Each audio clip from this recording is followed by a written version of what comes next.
कोहली ने भारत को लगातार तीसरी बार चैंपियंस ट्रॉफी के फाइनल में पहुंचाया। विराट कोहली ने लक्ष्य का पीछा करते हुए 84 रन बनाए। ऑस्ट्रेलिया के खिलाफ बल्ले और गेंद दोनों से शानदार प्रदर्शन करके भारत लगातार तीसरी बार आईसीसी चैंपियंस ट्रॉफी के फाइनल में पहुंचा।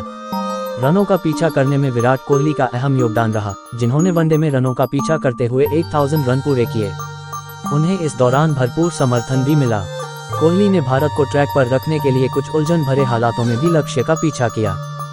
5वें ओवर में शुभमन गिल के आने के साथ ही उनका लक्ष्य जल्दी ही हासिल हो गया, लेकिन रोहित शर्मा, जिन्हें 2 बार कैच आउट किया गया, पावरप्ले का फायदा उठाने से नहीं डरते हुए शुरू से ही अपनी खास आक्रामक शैली में खेल रहे थे। उन्होंने 29 गेंदों पर 28 रन बनाए, लेकिन बाएं हाथ के स्पिनर कूपर कोनोली के खिलाफ स्वीप करने से चूक गए और एलबीडब्ल्यू आउट हो गए। 8 ओवर के अंदर 43 हाफ्स के स्कोर पर लक्ष्य का पीछा करना संतुलन में था और ऑस्ट्रेलिया और बढ़त हासिल करना चाहता था, लेकिन कोहली ने दृढ़ निश्चयी श्रेयस अय्यर के साथ मिलकर उन्हें बिना किसी परेशानी के चिंताजनक दौर से निकाला। ये जोड़ी ऑस्ट्रेलिया के स्पिनरों का फायदा उठाने में माहिर थी और जोखिम लेने से बचती थी।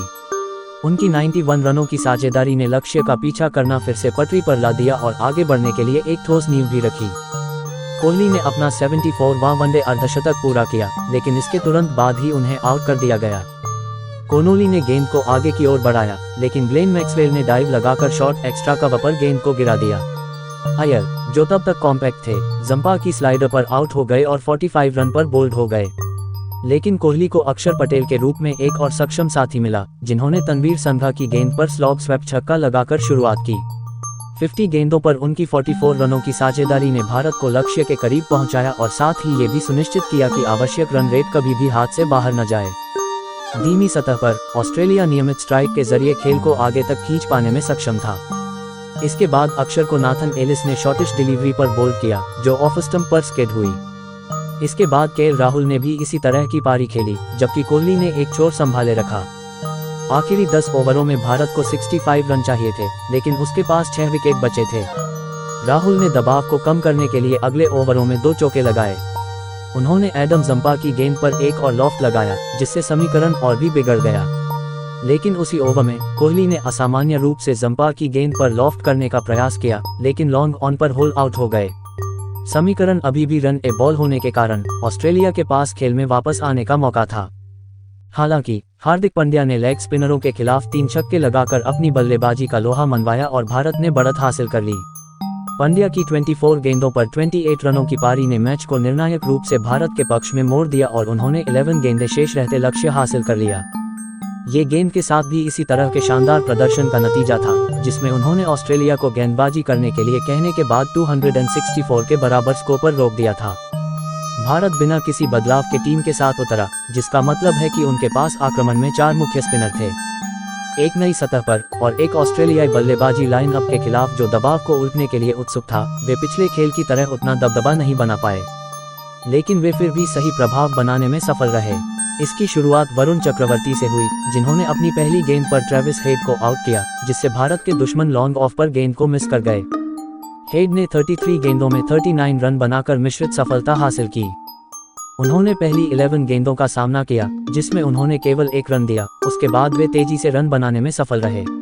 मोहम्मद शमी की राउंड द विकेट लाइन ने दोनों ऑस्ट्रेलियाई सलामी बल्लेबाजों कूपर कोनोली दूसरे थे को सीधे कुछ समस्याएं खड़ी कर दी। हेड को पहली गेंद पर ही कैच आउट कर दिया गया, जब शमी ने अपने फॉलो थ्रू पर लीडिंग एज को नहीं पकड़ा।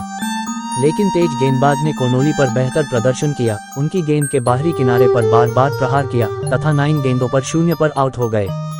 हेड की गति को भी जड़ से खत्म कर दिया गया। भारत बढ़त पर था, लेकिन स्टीवन स्मिथ ने उनका सामना किया। ऑस्ट्रेलियाई कप्तान सभी बल्लेबाजों में सबसे अधिक आश्वस्त दिखे और अपने पहले ओवर में अक्षर पटेल की गेंद पर चौका लगाकर अपने इरादे जाहिर किए। पटेल की गेंद पर अंदरूनी किनारा लगने के बाद स्टंप पर गेंद लगने के बाद भी बेल नहीं गिरी, जिसके बाद शमी ने मुश्किल रिटर्न कैच छोड़ दिया, जिसके बाद उन्होंने 2 बार अच्छा प्रदर्शन किया। स्मिथ लाबुशेन की जोड़ी ने बीच में बल्लेबाजी करते हुए 50 गेंदों तक पारी को बाउंड्री फ्री रखा, लेकिन बाद में लाबुशेन ने एक बेहतरीन लेट कट लगाया। लाबुशेन ने बाएं हाथ के फिंगर स्पिनरों को रोकने के लिए स्लॉग स्वीप भी लगाया, लेकिन जडेजा ने उन्हें कैच आउट कराकर 56 रनों की साझेदारी को समाप्त कर दिया। इस बीच स्मिथ ने 66 गेंदों पर अपना अर्धशतक पूरा किया। ये 5वीं बार था जब उन्होंने 7 आईसीसी ओडी नॉकआउट खेलों में इस आंकड़े को पार किया और पारी को अच्छी तरह से संभाला। हालांकि दूसरे छोर पर समर्थन कम होता जा रहा था और जोश इंग्लिस ने 11 रन के स्कोर पर कवर पर एक आसान कैच लपक लिया। हालांकि एलेक्स कैरी के आने से पारी में और तेजी आई।